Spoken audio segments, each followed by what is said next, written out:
Hallelujah mukama febazibwe basebo ne banyabo mbalamusiza mnyala mukama Yesu Kristo amanya gange yenzo omutumidde osimakulani maganjo mu Holy Ghosting Tower twebaza mukama tuwadde ekisanti enjiri obwakabaka bweyongedde okunnyikira mitima gy'abaana b'abantu era abantu bongedde okulaba emirimu gya Katonda nga girabisibwa mu bulamu bwabwe kanonzo kubanga oliyo ngobadde oweddemu amaanyi yala kwetta yala kudda mu kyalo nti Kampala ekuleme werabidde nti n'ekyalo gye wava kyasoka kulema nolyoka oyingira mu Kampala kati toyina kulabika ng'olemerwa ate omundi ogwokubiri nti atoyina kudda mu kyalo kubanga bali mu kyalo abalemerayo bakoze binene balina boda balina emmotoka kati gojja kuddayo na jiini zo mpozi na mijoozi kwega mu byonna nga toyina nnyo mugaso njala olemereko Katonda nakyasobola okukola njagala olemereko mu makaago Mukama akyasobola okugakyusa totamangu kuba Katonda alina byasobola okukola obulamu bwo ne bukyuka mu linnya lya Mukama Yesu Kristo.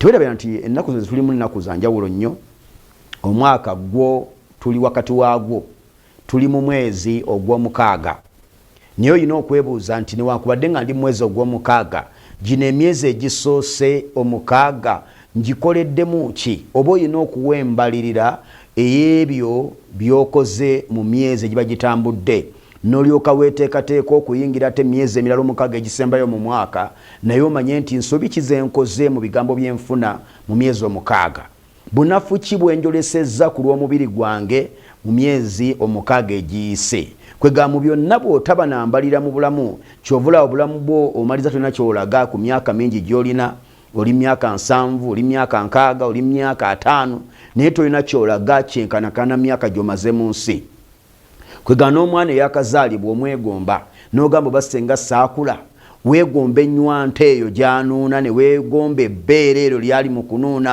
nga weerabidde nti ebiro by'olimu biro byakumanya ngeri ki gye nkosezaamu obulamu bwange era kiki ennyinza okukola okulaba nti obulamu bwange busobola okuba nga bukyuka kwegamba olina kuba nambalirira leero nyina kye njala okwogerako eggulo nayogedde gwe bayita omukisa oguli ku Ibulayimu era n'engeri gy'osobola okugutaapingamu mbadde empulya nga nandyagadde okwongera okunyweza ku kigambo ekyo ekyokwogera ku mukisa gwa Ibulayimu era tusobodde tutya okubanga ngaffe bazzukulu ba Ibulayimu tusobola okutaapinga mu mukisa gwa Katonda ogwo buga kyangu nnyo okweyita mu ddiini yonna gy'olimu ekitugatta nti Katonda wa Ibulayimu Katonda wa Isaaka Katonda wa Yakobo y'omu naye ate oyinza okumaliriza nga kitaawe wa Ibulayimu yali mulala okwawukana ku kitaawe wa Ibulayimu Bible kuga ebitabo byawukana mu ngeri gye bitegeezaamu amawulire ago naye mu byonna njagala tumanye nti wadde oli muzzukulu wa Ibulayimu ngeri ki gy'osobola okutaapinga mu mafuta ga Ibulayimu mafuta ga Isaaka mafuta ga Yakobo bw'oba ogenzeko mu kitabo ky'Okuva essuula ey'okubiri bw'otandika ku 23 Bayibuli yeekulaga abaana ba Isirayiri nga bakaabira Katonda mu ngetali ya bulijjo nga bali mu nsi ey'Emisiri ensi ey'okukaaba nga tebalina kye balina naye Bayibuli egamba nti Katonda bwe yabawulira n'ajjukira endagaano gye yakola ne Ibulayimu endagaano gye yakola ne Isaaka endagaano gye yakola ne Yakobo n'alyoka abalowooza era n'abajjukira okuba nga abayamba kiba kitegeeza nti nga gwe muzzukulu wa Ibulayimu olina omukisa ogulina okuba ku bulamu bwo nga gwa njawulo nnyo nga tegwawukana n'ogwo ogwa Ibulayimu tegwawukana n'ogwo ogwa Isaaka tegwawukana n'ogwo ogwa Yakobo bw'olaba nti omukisa ogwogerwako mu Bayibuli oba ogwogerwako ku bajjajjaffe abo benjogeddeko nga teguli ku bulamu bwo kiba kitegeeza nti waliwo ekikyamu oba waliwo enjawukana mu ngeri amafuta ga Katonda gye gatambulamu nga gajja ku bulamu bwo nga gawukana mu ngeri gye gatambulamu nga gagenda ku bulamu bwa Ibulayimu Bayibuli etugamba bwete mu kitabo kya Isaaya essuula eya 5 Isaaya essuula ya 5 51 Bayibuli egamba bweti Isaaya essuula ya 5 Bayibuli etugamba nti mumpulirize mmwe abagoberera obutuukirivu nzikiriza nti buli muntu aliyo yali mukundaba ogobera obutuukirivu bw'oba muzzukulu wa Ibulayimu oba ogobera obutuukirivu ekyokubiri nti nammwe abanoonya Mukama kiba kitegeeza nti buli muntu yenna anoonya ekisa kya Katonda obeera muzzukulu wa Ibulayimu Bayibuli egamba bweti nti mutunuulire olwazi lwe mwatemebwako n'obunnya obw'obuya mwe mwasimibwa olwazi lwe luliwa olunya olwokubiri tunuulira Ibulayimu jjajja mwe lwe lwazi ne Saala eyabazaala, kubanga bwe yali ali omu yekka namuyita ne muwa omukisa ne mwaza, kubanga Mukama asanyusiza Sayuni. Bayibuli egambye nti bwe yali omu ne muyita ne muwa omukisa ne mwaza. Katonda ekyamuyikisa Ibulayimu kumuwa mukisa, buli kyonna kyawa omukisa kyala. Katonda bwe yatonda ensolo yaziwa omukisa, n'azigamba mwale muzaale mujjuze ensi mugirye. N'ebyomu nnyanja, n'ennyanja yagiwa omukisa, n'agamba gwe ennyanja nkuwadde omukisa, yala weeyongereyongerenga, ebikulu birabisibwenga. Kati mu byonna Katonda bwe yatonda omwana w'omuntu era naye yamuwa omukisa, n'amugamba nkuwadde omukisa, genda oyale oweeyongereyongerenga. Kati mu byonna njagala omanyi kigambo kimu, nti bw'obanga okimanyi nti Ibulayimu ye jjajjaawo, Bayibuli egambye nti yamuwa omukisa, yamwaza ne yeeyongera. Kati omukisa gwa Ibulayimu oyina okumanya nti emitendera gy'omukisa gwa Ibulayimu gitambula gitya. Bw'obanga ogenze mu kitabo ky'Olubereberye Ssuula 12 olaba omukisa omusanvu Katonda gye yasooka okuwa Ibulayimu, era abantu abasinga obungi emikisa egyo gitambulira ku bulamu bwabwe, ne waliwo levo kwe gikoma. Bayibuli egamba nti mu kitabo ky'Olubereberye Ssuula 12 ngenda kwogera ku mikisa omusanvu Katonda gye yasooka okuwa Ibulayimu.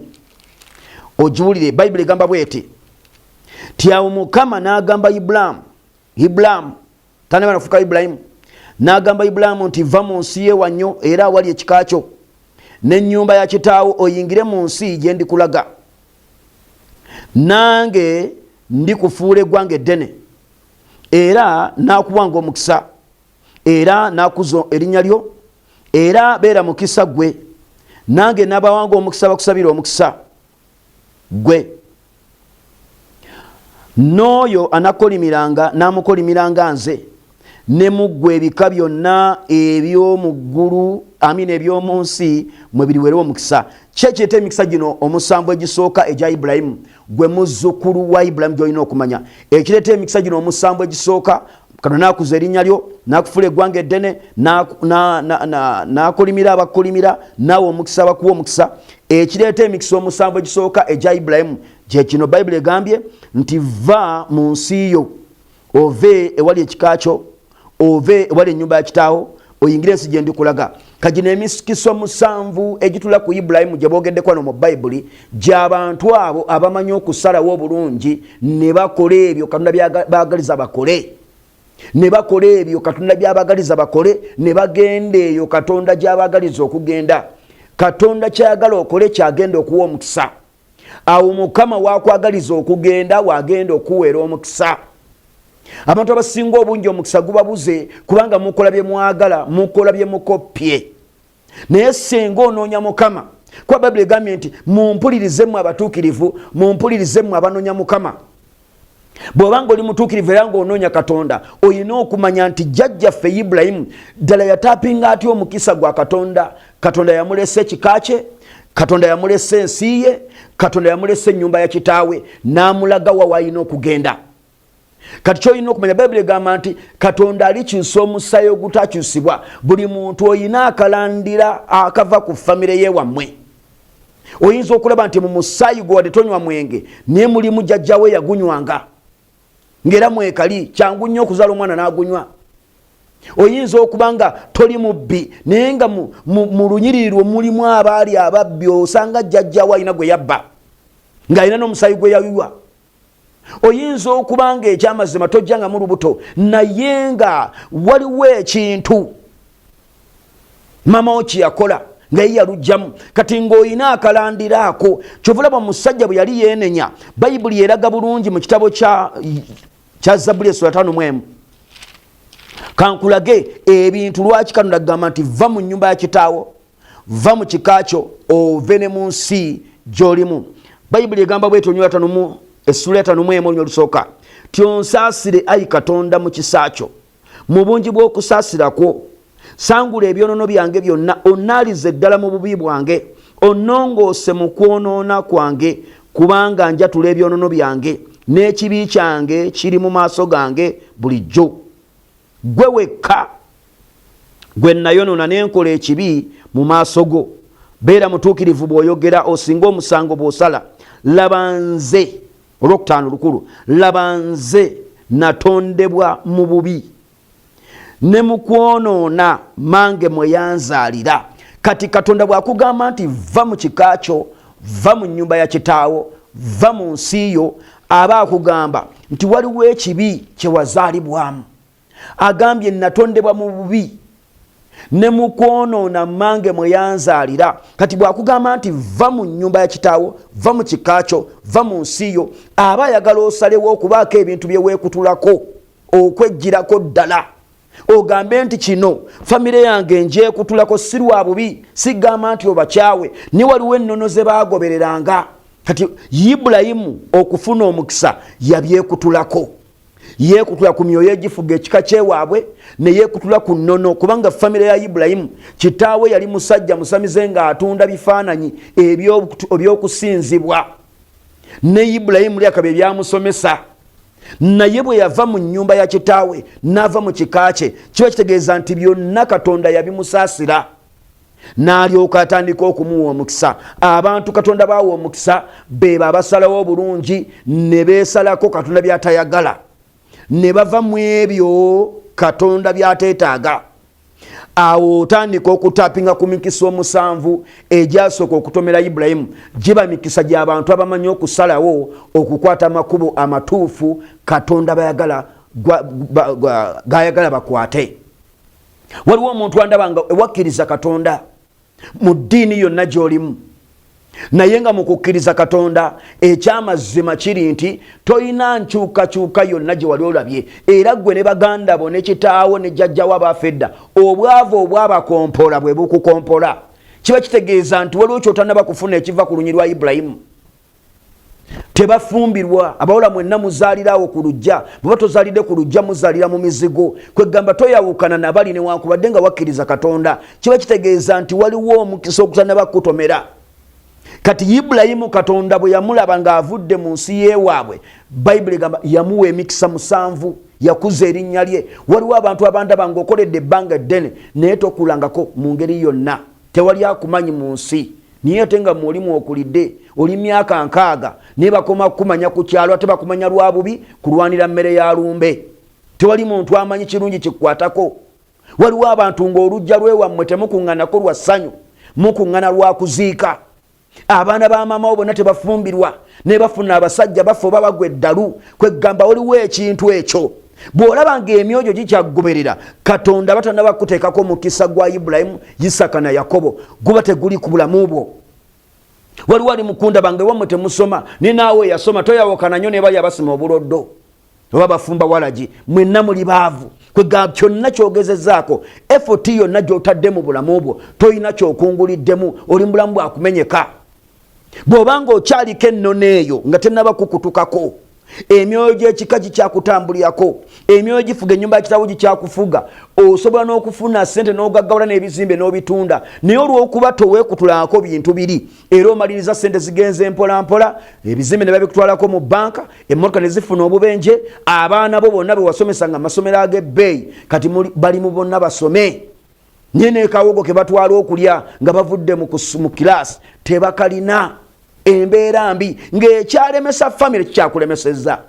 Naye ekigenda okyusa obulamu bwo kwe kusalawo n'ogamba ekimala kimala. Ibulayimu bw'abanga yasalawo n'agoberera Katonda, njagala kugoberera Katonda, neekutulako gyonna emyoyo gy'ekika, neekutulako emizimu.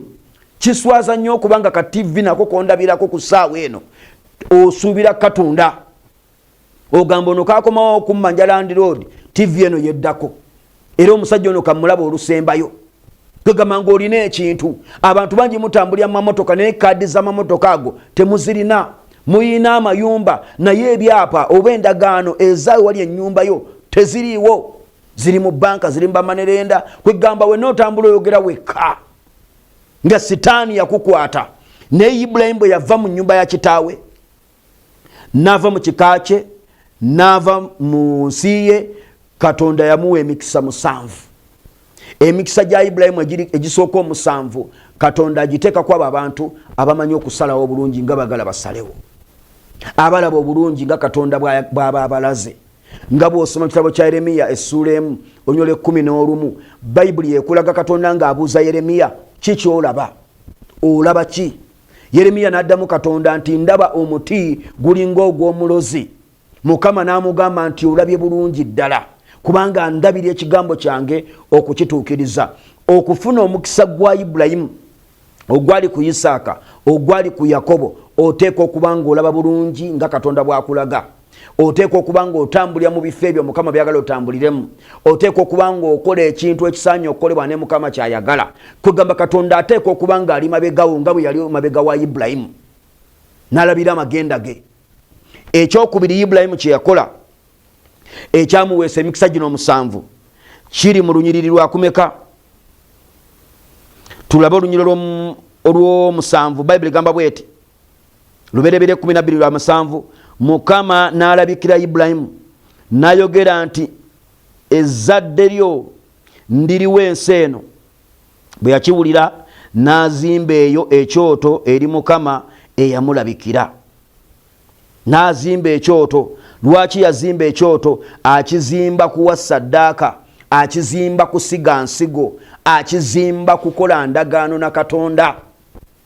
N'amanya nti buli wookola Katonda kyakugamba okukola ekisooka, Katonda ayogera bw'ati, ayogera mu ntandikwa ey'olugendo lwo, n'addamu n'ayogera mu kumaliriza kw'olugendo lwo. Kiddamu, Katonda bw'akulabikira n'akuwa instructions ez'okgoberera, addamu okukulabikira ng'omaze kutuukiriza buli kyonna kye yakugamba okukola.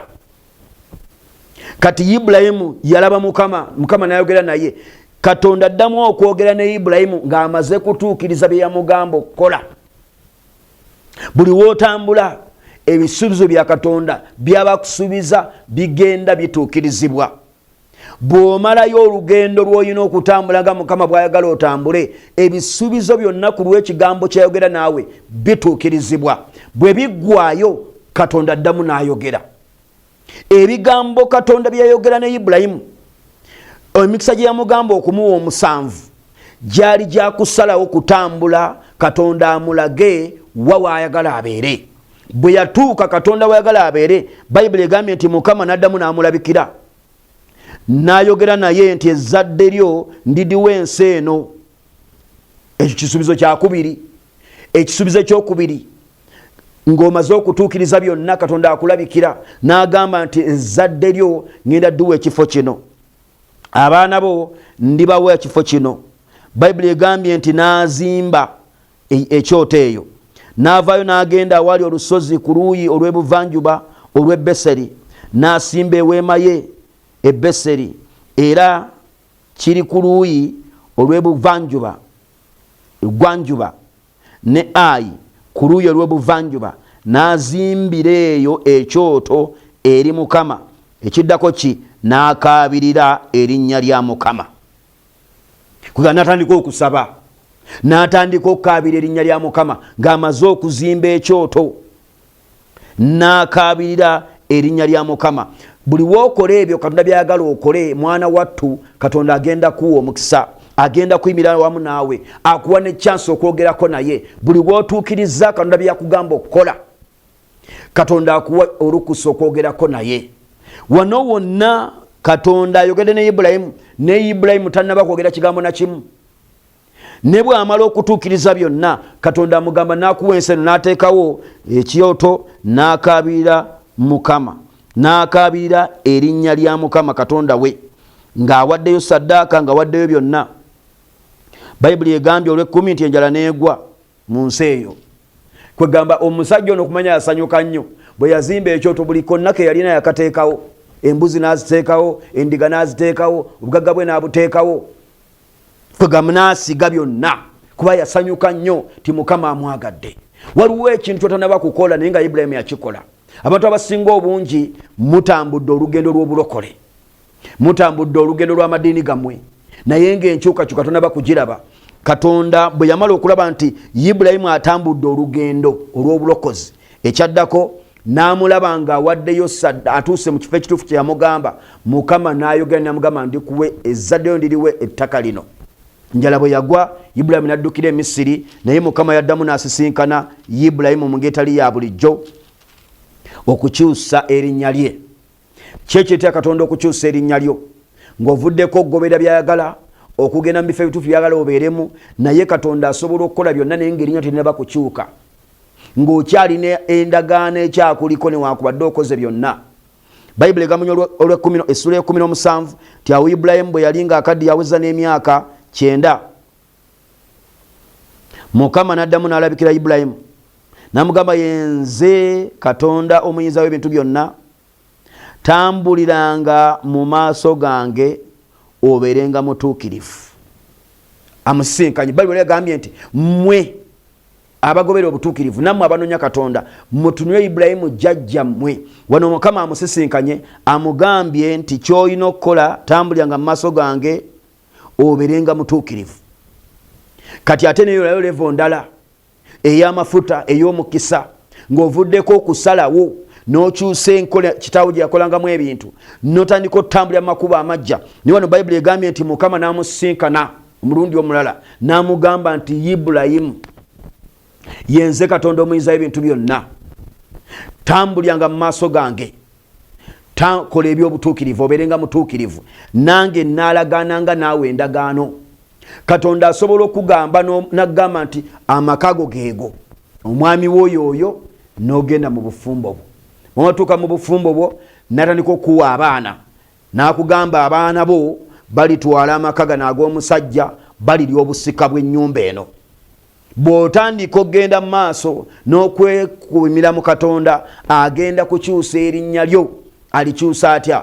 Okubonaabona okwewammwe, obuyinike obwewammwe bwonna agenda bukujjako akuwa erinnya eppya.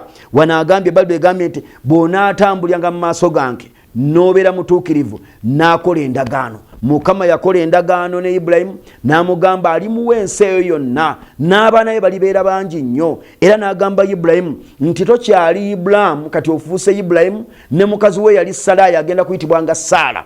Mukama n'akyusa obulamu bwabwe. Omukisa gwa Ibulayimu bwe gubeera ku bulamu bwe, erinnya lirina okukyuka.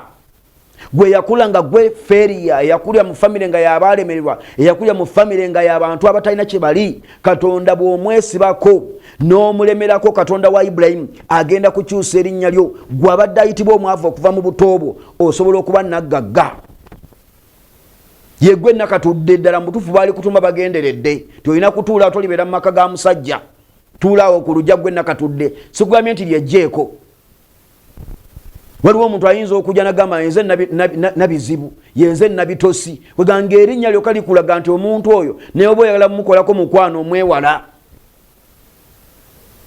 Yenze zansanga, ate bazakusanga nkwagaza ki? Kwegamba yenze muteesokoola, kwegamba amannya agamu olina okwebuza lwaki bali kutuuma. Nze nalina sisanga bamita Nampiso, naye nga mukambwe muzibu, talina kwegamba mukambwe muzibu era afumita. Mukambwe muzibu nosanga olinga enakasugga, naye era naye mukaawu nnyo ng'era ensugga bwe zikaawa.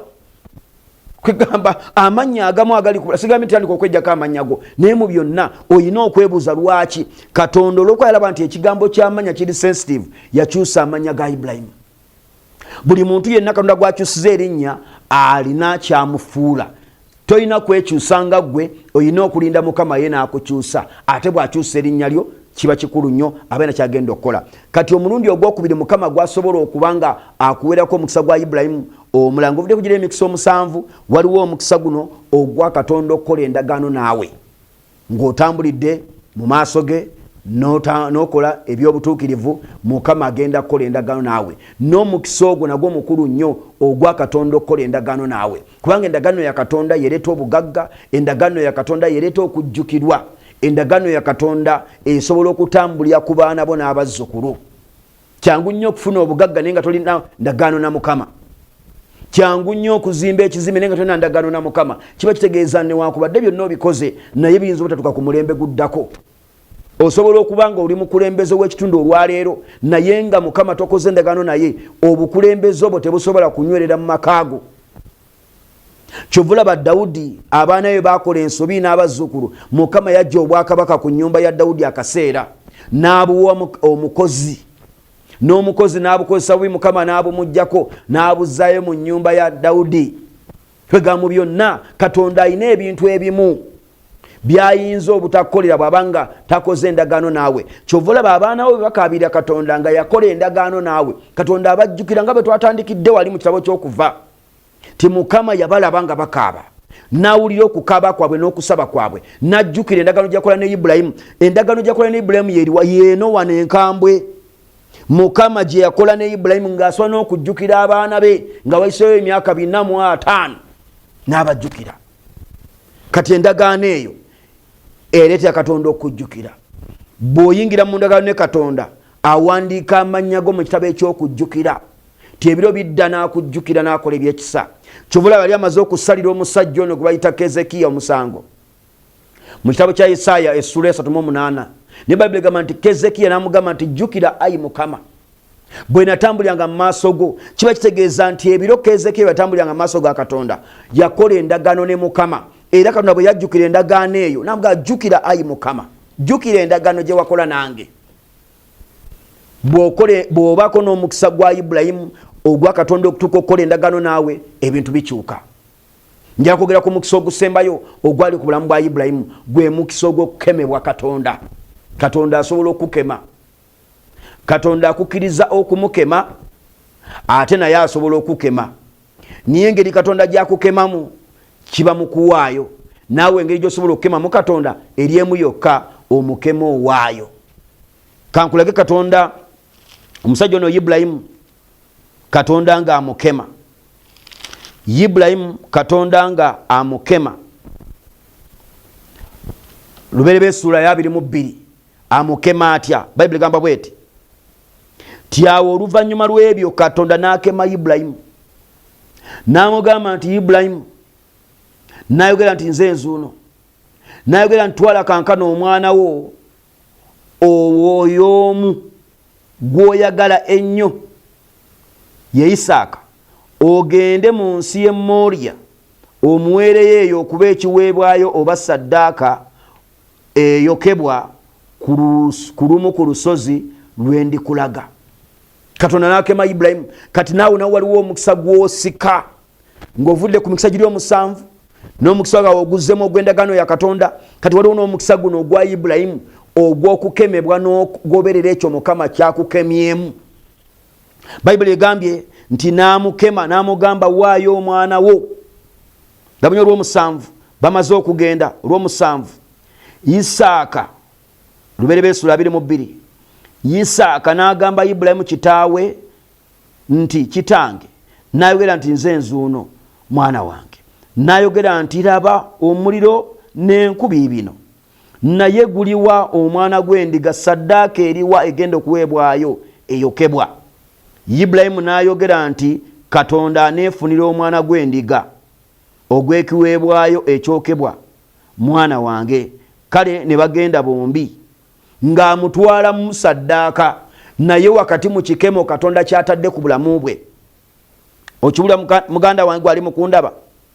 Ne batuuka mu kifo Katonda we yamugamba. Ibulayimu n'azimbira eyo ekyoto, n'atindira enku, n'asiba mutabani we Isaaka, n'amugalamiza ku kyoto ku nku.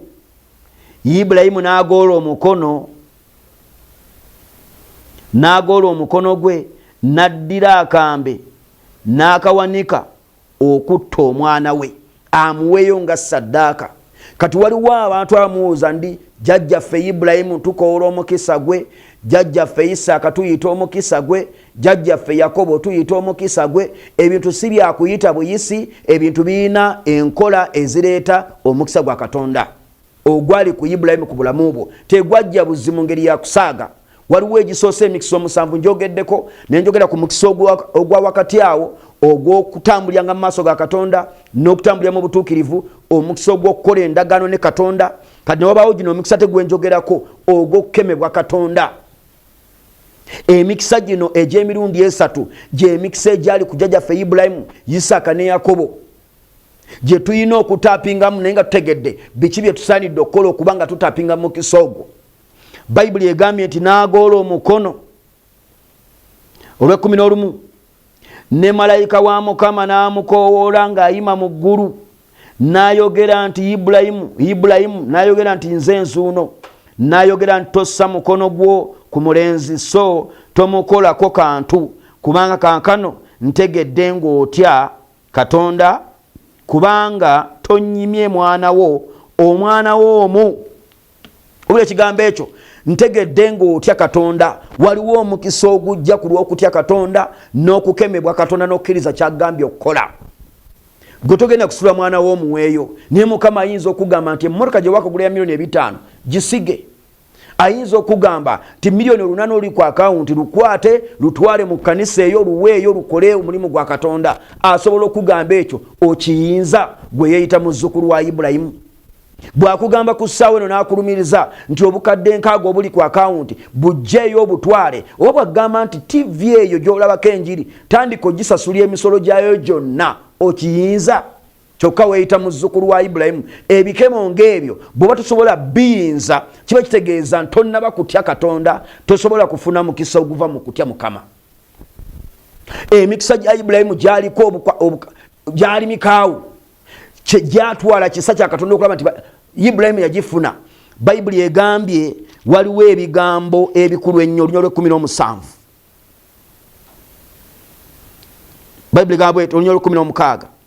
Mukama ayogedde, twandike ku 15 tuyige lubereberye 22, nti ne malayika wa Mukama n'ayita Ibulayimu omulundi ogwokubiri ng'ayima mu ggulu, n'ayogera nti neerayiridde nzekka, bw'ayogera Mukama, neerayiridde nzekka, bw'ayogera Mukama, kubanga okoze bw'otyo n'otonyima mwana wo, n'owangula ekikemo kye nkukemye, omwana wo omu yekka, olw'17, okukuwa omukisa n'akuwanga omukisa. Kino kikulu nnyo, okukuwa omukisa n'akuwanga omukisa, n'akwongerangako ezzadde lyo ng'emmunyenye ez'omu ggulu, ng'omusenyu oguli ku ttale, ng'ennyanja, era ezzadde lyo balirya omulyango ogw'abalabe baabwe, era mu zzadde lyo amawanga gonna ag'omu nsi mwe galiweerwa omukisa. Luli yamugamba muggwe amawanga gonna ag'omu nsi mwe galiweerwa omukisa, naye Katonda bw'akukema atandika okuva ku ggwe n'agenda ne ku zzadde lyo. Amugamba nti tekigenda kati kukoma ku ggwe, luli nakugamba ndikuwa omukisa nenkugamba ezzadde lyo ndiriwo ensi eno, kati amugamba ti n'ezzadde lyo abantu bonna ab'omu nsi mwe baliweerwa omukisa. Katonda bw'abanga akukemye n'okola ky'osaanidde okukola, n'akugamba waayo ennyumba eyo n'ogisiga nga kikemo, Katonda takoma ku ggwe, wabula atuuka n'agamba nti n'ezzadde lyo n'aliwanga omukisa, n'abantu bonna mu ggwe banalabiranga omukisa.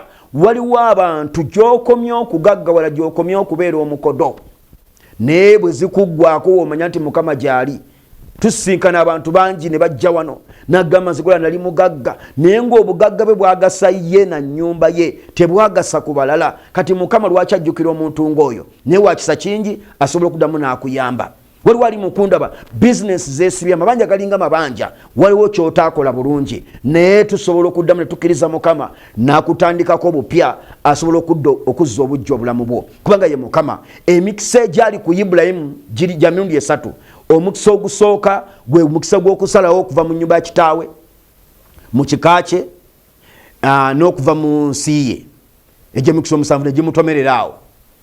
Omukisa ogw'omunaana n'ogw'omwenda gwe mukisa ogw'okutambuliranga mu maaso ga Mukama n'okukola eby'obutuukirivu.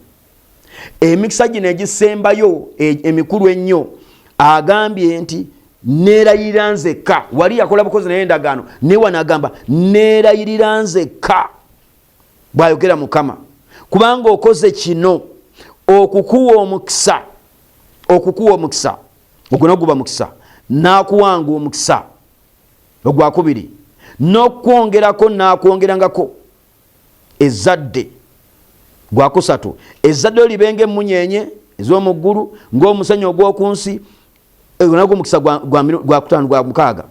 N'amugamba nti n'ezzadde lyo balirya emiryango gy'abalabe baabwe, ogwo nagwo mukisa. gwa musanvu era ezzadde lyo amawanga gonna ag'omu nsi mwe galiweebwa omukisa. Bayibuli egambye nti awo Ibulayimu n'addayo eri abavubuka be. Katonda asobola okukwambaza omukisa. Waliwo emikisa gire gye yafuna omusanvu n'emikisa ebiri wali gye emikisa 9 n'egina emikisa emira gisembyeyo Mukama gye yawa Ibulayimu. Yamugamba nti omukisa naakuwanga omukisa. Katonda asobola okukusanyusa. Waliwo ali mukunda bali wakati mu maziga wazaala abaana naye abantu bakuyambye kikwa wabamalirako sente zo zonna. Bakuyita na mulogo musaawe eno okaaba njalo osirike Mukama alina kyasobola okukola. Waliwo ali mukunda botunulire ka business ko kaagaana ogulawo ku macha n'okwata ku ttama obudde ne buziba tonna kyotunze wadde 10 toddamu kaba Mukama alina kyasobola okukola. Waliwo ali mukunda bawayingira amaka n'omwami yajja n'ayanjula okwanjula ne kusuula n'ebitooke oba yakola n'embaga embaga n'eyugumya n'ebidaala esinga n'ey'amajanja naye ng'ekyamazima kiri nti gwe bayita omwana aganye. Kigambo oli mu mbeera bw'etyo toddamu kukaba Mukama alina kyasobola okukola. Omukisa ogwali ku Ibulayimu gwali gwa kuzaala. Omukisa ogwali gwa Ibulayimu gwali gwa kukola bizinesi ziraba omukisa. Amalundiro gwe galaba omukisa. Kwegamba yakula n'ava ku ddaala n'agenda ku ddaala eddala. Mukama alina kyasobola okukola. Emikisa gya Ibulayimu bwe gibeera ku bulamu bwo gyonna ejali ku Isaka ejali ku Yakobo ne gitula ku bulamu bwo tewali lunaku lwoyinza kutuuka n'ogamba nayimuka ate ne mala n'engwa. Katonda anyweza endagaano ye akola endagaano ye. Katonda yeeraga mu bulamu bwo bwakema. Katonda wanaagambye nti naakema Ibulayimu. Ebikemo biri bibiri ebyenyigirwamu Katonda ebiri mu Bible. Ekikemo ekisooka Katonda akemye Ibulayimu. Ekikemo ekyokubiri Katonda akukkiriza okumukema kiri mu Malaki. Engeri gy'osobola okufunamu omukisa waliwo omukisa ogw'okukemebwa oba omukisa ogw'okukema. Katonda nga si yakemye naye gwe kenyini ogamba ku kino kangende nkeme Mukama naye amanye nti nange ndi mukemi. Malaki essula ey'okusatu waliwo ekiriwo wano ekikemo ekyogerwako. Malaki essula ya kusatu nawe waliwo ekikemo kiri ekikemo kirabye mu luberebe essula ya 22 kati waliwo kino ekikemo ate ekirala ekiba nti gwoyo nyigira mu Bayibuli egamba bweti olunyiriri olw'10 muleete ebitundu eby'e10 ekiramba mu ggwanika ennyumba yange eberemu emmere era munkeme nakyo bw'ayogera Mukama ow'eggye. Era munkeme nakyo bw'ayogera Mukama ow'eggye obanga sibaggulirawo ebituli eby'omu ggulu ne mbafukira omukisa ne wataba na bbanga we gulijja. Ebikeme bibiri ebyo bireeta omukisa. Ekikemo nga gwokema Katonda n'ekikemo nga Katonda yakukema byonna birina omukisa ogw'enjawulo bye guleeta. Kati okutapinga omukisa gwa Katonda oteeka okuba nga oli mweteefuteefu okukema Katonda n'ebiweebwayo byo ne ssente zo n'obugagga bwo oba n'okkiriza Katonda n'akukema nga ye yakulagira. Osobola okulumizibwa n'ogamba kankikole nga nze awo oba okema Mukama oba Katonda okulagira nti kikole era Katonda ye yabakemye. Naye okukemebwa okwo kwonna kuleeta omukisa ogwasembayo ogwakyusa obulamu bwa Ibulayimu obutadda mabega. Manyi nti Mukama alina plan nungi ku lw'obulamu bwo naye oteeka okumanya kiki osaanidde okukola okutambulira mukisa gwa Ibulayimu okutambulira mukisa gwa Isaaka era okutapinga omukisa gwa Yakobo ogwamuyamba. Yakobo yabeera mu nnyumba ya Labani okumala emyaka 20 naye nga talina kyalina kumala emyaka 16 naye emyaka egyasembayo gyakyusa obulamu bwe. Lwaki? Kubanga jjajja we alina kye yakola n'akema Katonda. Nga Mukama tasobola kwerabira zadde lyo. Katonda asobola okwerabira ezzadde lyo. Mu kitabo kya Koseya Bayibuli ekulaga Katonda nga yeerabira ezzadde lyo nga naawe akuvuddeko. Naye tukkiriza nti olunaku lwaliro Mukama kyagenda okukola. Ngenda kusabako nammwe. Ngenda kulangira omukisa gwa Ibulayimu jjajjaffe Ibulayimu omukisa gwa Isaaka omukisa gwa Yakobo jjajjaffe ku bulamu bwo. Naye olina okumanya nti omukisa guno gungwako gutya ngutambuliramu ntya ngunyweza ntya. Kyovula twatandise Bayibuli ng'egamba nti mmwe abagoberera obutuukirivu era banoonya Mukama mutunulire olwazi kwe mwasimibwa n'obunnya bw'obuyya kwe mwaggyibwa. Wali twatemebwako wano mwe twaggyibwa. Tunuulira Ibulayimu jjajjammwe otunuulire ne Salaayi mukazi we eyabazaala. Njalo bategeeza nti Mukama agenda kukola. Kati olina kwerabira nti olunaku lw'enkya lugenda kuba lwa njawulo nnyo. Lunaku lwa saavisi atali ya bulijjo. Gwe abadde ali eyo ng'obadde wakoma bizinesi zaafa omukisa gwakuvaako omwami yakulekawo buli kimu kyesibye bagoba ku mulimu ng'abasaaga naguno gwakatoddangayo jangu olunaku lwekyo tusabeko ffenna mukama agenda kubanga akola ebipya kati ngenda gendako mu bujulizi mpulire ki mukama kyakoledde abantu ba Katonda bwe mala okuva mu bujulizi ngenda komawo nsabeko nammwe manyi nti obulamu obugenda kukyuka Katonda yayogera ne Ibulayimu anakyagenda okwogera gy'oli Katonda yayogera ne Isaaka anakyagenda okwogera gy'oli era Katonda eyakema Ibulayimu alina kyagenda okwogera gy'oli obulamu bwo buteekwa okuba nga bukyuka munyala mukama waffe Yesu Kristo naye bwe yala kujja okundaba olunaku ng'olwenkya tandika okuba amasimu ago oyogere muwala wange Rosemary omugambe njala kujja kulaba musajja wa Katonda omutumeddeewo kwogera naye kusabako naye agenda kuwa ennamba ey'okumpi kwegambo jengo oyitawo buyisi manyi nti obulamu bwo bugenda kuba nga bukyusibwa esimu ya muwala wange eri 07518388 esimu ey'okubiri era nayo kweri ku screen eri 07788388 njala olaba obujulizi obwo nga nange bwe nkomawo okusabako naawe tovaawo oluganda mukama yeebazibwe amanya msuwa birungi Sarah nga nviridde Kirinyabigo najja wano nga nalina olubuto lw'ono omwana nga lwiseeko emyezi 2 naye nga lwonna luliko emisuwa musumba nansabira naŋŋamba ddayo tegeka ebintu byo byonna ebyokuzaala ojja kuzaala omwana wo nga muwala era ojja mmulabako nga ndi lubuto nali mu counseling naŋŋamba naye yansaba kacupa k'amazzi nansabira amazzi naŋŋamba tonywa amazzi gano nga tonaba kutegeka bintu byogenda nabyo mu ddwaliro konze kale musumba naye buli muntu yenna anajja mu ddiiro ly'okulabako olwaleero muwe ku mazzi aganyweko nembawa waaliwo taata w'omwana n'omuvubuka baali bamuyita Waswa najja n'atulabako twewuunya ne gye yava kuba tatukyalirangako ne muwa amazzi ago n'anywa we namala okunywa amazzi waayita essaawa 2 olubuto ne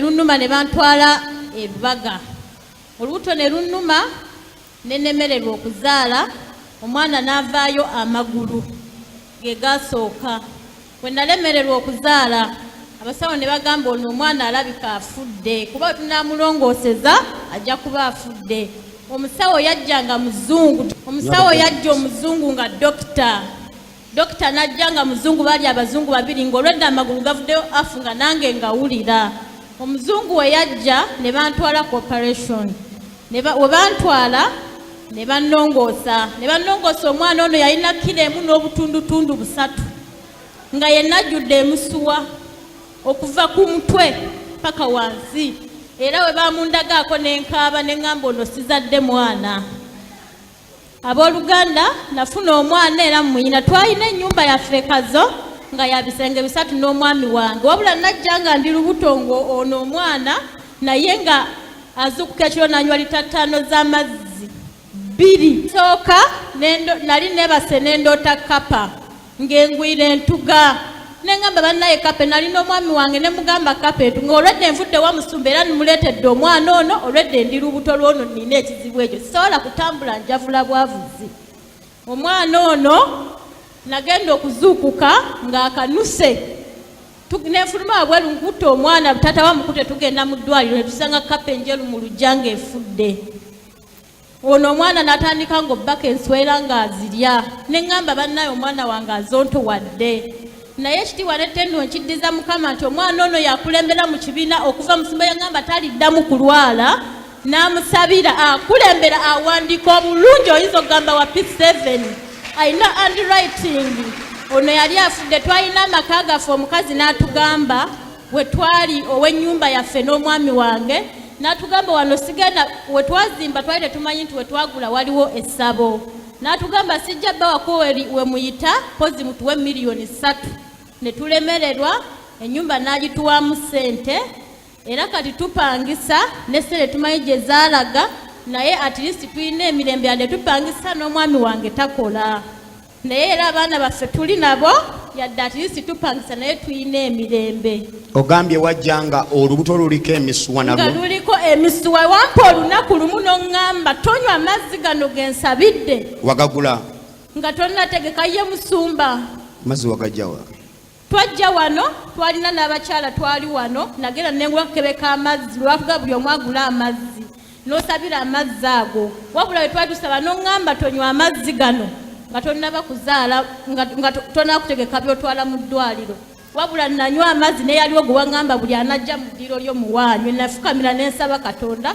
nembawa ne bonna ne banywa amazzi obutono erunuma era abaaliwo bennyini be bamperekera paka n'agamba nti omwana ali muto ali batya waŋŋamba ojja kuzaala omwana wo nga muwala era omulabeko ng'asunye n'amabeere nga n'omwana tomukebedde nti oba omubikudde era nazaala omwana nga muwala yadde yalina kiremu n'obutu kati wali wagala mubikulirewa era neewuunya nnyo naddayo ne ŋŋamba mwami wange ne mugamba nno manyi ngera sikkiriza ti omwami omanyi waŋŋambye musumba oli kale mukwano gwange yandagirira naŋŋamba ojja kuzaala naye nga nina emisuwa nga njavula nga olubuto lwonna lwereze luliko emisuwa n'omwana okumuzaala nga wate wafaanana naye era okunsala nga amagulu ge gasoose ne bagamba omukazi agenda era abasawo abaddugavu yaliwo omu n'agenda musajja omuzungu eyanzaalisa omwana ono teweewuunya okulaba nagamba omwana mulatengera kawala bannaye neewuunya nnyo era ekitiibwa n'ettendo nkiddiza Mukama yadde kale abaana bange we bali era tupangisa naye at least tuyina emirembe yogera ekifo kyoyagalamu ennyumba musumba simanyi na kumanya yogera ekifo kyoyagalamu ennyumba musumba njagala emuyenga nayo ki mukyali ku bagagga bali ab'edda genda Mukama abawadde ennyumba ya bisenge bina buli mwana alisula mu kisenge kye n'owokusatu alisula mu kisenge kye n'owokuna alisula mu kisenge kye n'abagenyi balisulanga mu loogi amen haleluya Amen. yena Mukama abasanyuse May God please you. bameka ng'oyongedde okutya Katonda kati nno mutiire ddala bw'abanga ye Mukama You fear him if you kubira Katonda affe nga lez'amaanyi good and right hand come.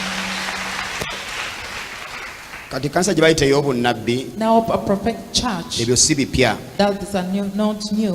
haleluya Amen. ye kanisa ey'obunnabbi He's a prophetic church. nabbi omutuufu si ye yakubuulira ebyayita naawe The by'omanyiiko right prophet is not the one who tells you about your past. wabula that yo you know. yakubuulira ebigenda okubaawo ate n'obiraba He's the one who tells you what is going Oyo to come abeera to pass Katonda and omulamu. you see them that believe in God. bwe mba nga nkulagudde ekintu kyonna If I'm prophesying to anything, siyina kubuuza oba kituufu I don't have to ask you whether it's right kubanga obutuufu bwakyo sibunoonya mu ggwe because I don't seek it. Katonda aba akiŋŋambye The Lord who has oba gwe showed it to okimanyiiko me, oba tokimanyiiko whether you know it about or not, ankakasa nti kiba God ekyo confirms to me that kyukira it's muno that. omugamba obunnabbi obugenda okuweebwa si And gwe alina the prophecy okukakasa is going to be given to you, it's not you to confirm it.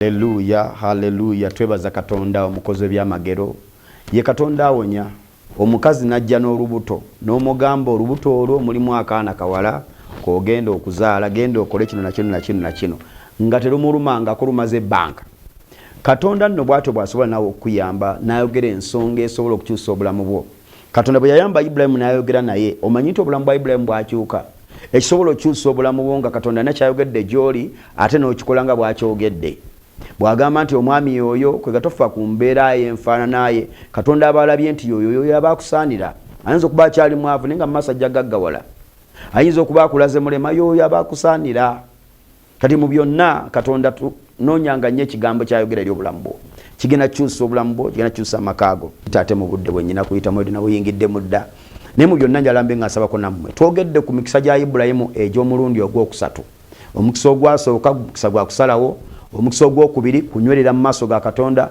omukisa ogwokusatu gwe gw'okukemebwa n'owaayo ssaddaaka mu maaso ga Mukama katwala kudiringa n'omukisa ogwokusatu ogwa Ibulayimu kati mbanjagala buli muntu ku ssaawa eno ku masimu ago g'olaba osindikeyo ensigo gy'osobola osindika 5,000 10,000 7,000 9,000 5,000 osobola nagyo gisindika abamu ku mmwe osobola okugamba kankeme Mukama n'obukadde bwange 7 mbusindika olwekyo busobola okukola mulimu gwa Mukama ekikalubira ennyo bannayuganda kwe kuba nti okuwaayo okutono mu bannayuganda kyovula basimanyi ekkanisa z'abalokole ekkanisa za Mukama maaso eyo kyezinabeera kubanga abantu tebaagala nnyo okuwaayo kyovula ntegeeza abasumba mwena n'abaweereza Mukama mutandike okubanga mukola projects esobola okubanga esobola okubeezaawo obuweereza naye mu byonna tunabakoleyo byonna musindikeyo ku nsigo ku ssaawa eno ngenda kubanga ndaba ensigo gy'osendese ate nkulangireko ebintu 3 kaso sindika ensigo nenjiraba ngenda kulangirako ebintu bisatu bibere ku bulamu obwo mu linnya lya Mukama waffe Yesu Kristo. Essimu esooka eri 0705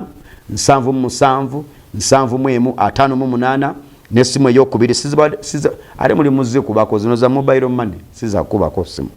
Essimu ey'okubiri eri 0782 27 964. Essimu ezo bw'ozikuba ogenda kuyitamu kanjala osindika ensigo yo ku ssaawa eno mu linnya lya Mukama waffe Yesu Kristo omwana Katonda omulamu. Waliwo omukulu gubayita Sembatya osindise emitwalo 6 nkusabidde obugagga tunatambuza amawanga ne Mukama awonya abaana b'endwadde embi eri mu musaayi gwabwe nga teteri mu musaayi gwo mu linnya lya Mukama waffe Yesu Kristo. Waliwo gubayita Shadia Nalubega asindise 30,000. Mukama akuwa omukisa Shadia, buli anaakusuubizanga atuukirizenga. Mukama gulewo enzigi empya ku lw'obulamu obwo mu linnya lya Mukama waffe Yesu Kristo omwana Katonda omulamu. Waliwo omuntu asindise emitwalo giryena.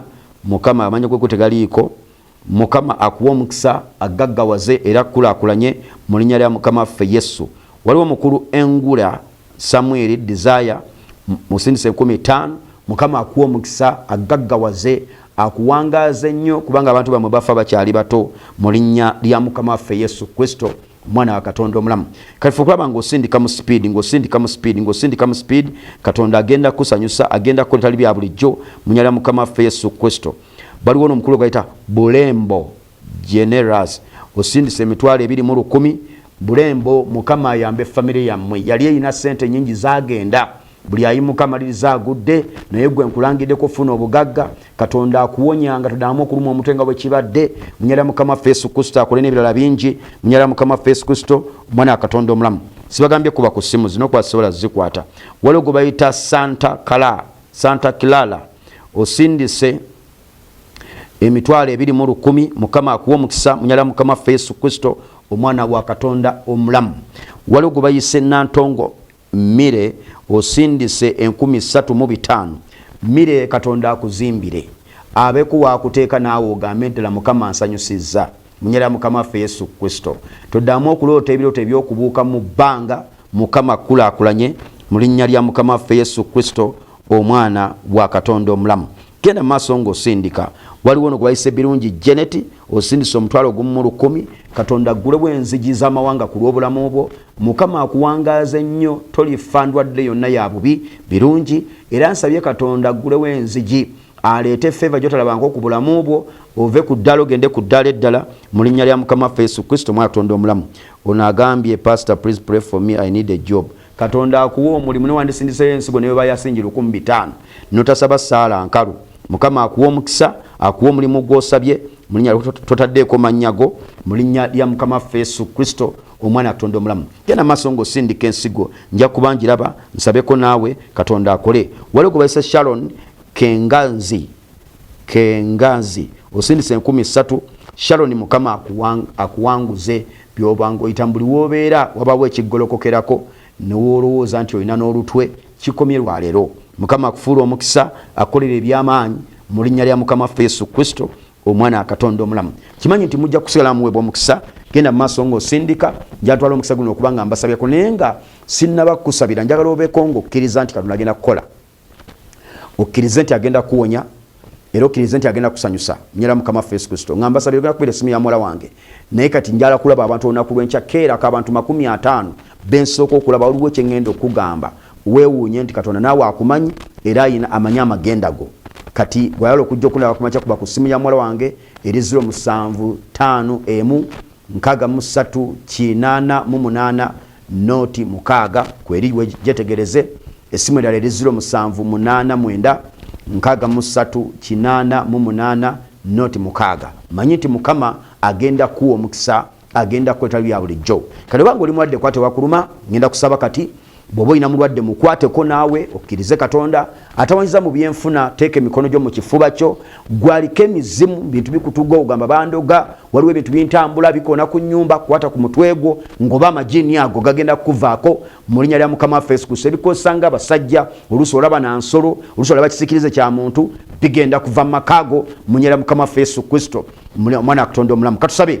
kitange nkwebazizza ku lw'ekigambo kyo bali okubeera omulungi mukama njogedde eri abantu bo ku mikisa egy'emirundi esatu egyali ku bulamu bwa Ibulayimu nakyo kye basaanidde okukola okutapinga mu mikisa egyo mukama leka omukono gwo ogw'amaanyi kaakano gugololwa okuwonya bonna abadde abalwadde endwadde z'omusaayi ez'omagumba abalwala mawuggwa abalwala ensigo abakungo badde n'omwana abafuukidde kizibu agala kufa mukama leka wabeewo obulamu obubatomera babeere baddembe ku lw'amaanyi ag'omwoyo omutukuvu ndagendoddeyo omusaayi siriimu kansa sukaali bibaveeko babeere balamu mu linnya lya mukama Yesu Kristo nangiridde obulamu era nga ndagira amagombe geggale Katonda wa Ibulayimu nyimusa emirimu gy'abantu bo mukama wange mu maaso go bawe omukisa buli alina kyakola kyonna kirabye omukisa kubanga gwe Katonda nga ne Sitaani yayogera ku lwa Yobu n'agamba nti owadde emirimu gy'emikono gya Yobu omukisa ebintu bye byaze mu nsi abantu bano we emirimu gy'emikono gyabwe omukisa ebintu byabwe byale beeyongere okuba ab'omugaso bajja kuba ab'omugaso mu nnyumba y'omukama bakeme obawe omukisa olabe ekinaabaawo ku bulamu bwabwe kati nsabira mwenna abanoonya emirimu mukama agibawe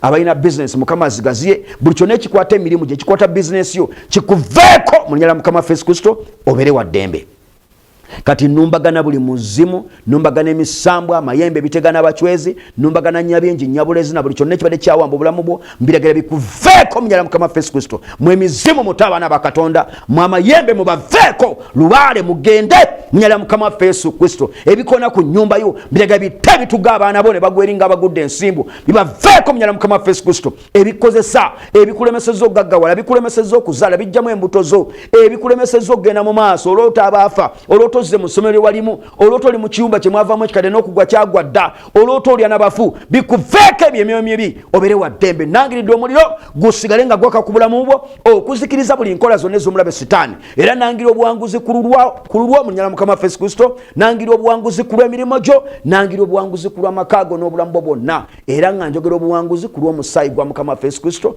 weekumire mu buwanguzi obwo twebaza mukama tuwali ekisa okubanga twogerako nammwe manyi nti obulamu tebugenda sigala kyekimu weekumire ku TV tolina kujjusa mukama agenda kukusanyusa tewerabira nti olunaku lwenkya tugenda kubaawo wano emaganjo kusabira muntu omu ku omu genda mu paaka enkadde abatambulira mu takisi oba paaka empya olinnye muloka ezijja emaganjo kawempe bagambe nti nvira mu maganjo ku kkanisa y'omutumeddeewo eri ku kkubo ddala bwayise emmotoka weeziri ekawempe emmotoka weeziri ezituuka nemaganjo ekkanisa eri ku kkubo ddala oba kubira muwala wange simbu obanga obuzeebuzeemu kanisa yaffe ye ennungi ennyo twagizimba twebaza mukama yakalina nno nnene enzibu twetaaga mmwe mujje mugijjuze buli wamu watuulewo omuntu ne waggulu ku balcony eno ebweru wabe nga wajjudde abantu manyi nti mukama agenda kukusanyusa bw'oba ojja jangu ne munno tofa ku bbanga kiri omaze ng'oli mulwadde tofa ku buzibu ki bw'oyitamu Katonda waffe tewali kimulema n'ebyalema abantu bayibuli egamba nti ebitayinzika eri abantu Katonda yabisobola njala okubira muwala wange essimu ziba bize nnyo lemerako omugamba akuwe n'ennamba yange mwe beŋŋambye njala kwogerako nammwe agenda kuwa n'ennamba yange oyogereko nange gwe ŋŋambye okunkubira ssaawa 3 ez'ekiro agenda kuwa ennamba yange ate akuwe n'ennamba ey'enjawulo gy'ogenda okundabirako kwegamba otuuke olwokuba abantu babeera bangi nga gweoyitawo buyisi kutuuka mu ofiisi yange nga twogera ng'odda mu saavisi nga nkuwa amafuta abantu 50 mugenda kufuna amafuta olwo n'ekigambo eky'enjawulo kye ŋŋenda okwogera naawe abanasooka okujja ku makya oyinza okujja n'emitwalo 2 oba 3 gituyamba osigala ku TV yaffe n'amaliro ge tubeerako bw'oba olina naye ekisinga okuba ekikulu si ssente wadde zeetaagibwa naye si ze zikulembezebwa jangu ne bwe tolina tujja kusabira mukama ajja kukola ajja kujja mu mbeera eyo essimu ya muwala wange eri 0751 noti mukaaga essimu ey'okubiri eri 0789 noti mukaaga mwekumire ku HGTV mukaba omukisa kambalinde ekya kumakya bigenda kwa bitirivu nnyo bona bulemeredde enkya ku Friday service ya bunabbi kwega tubeera wano mu kubeerawo kwa mukama buli lunaku mukama naawe ajja kusanyusa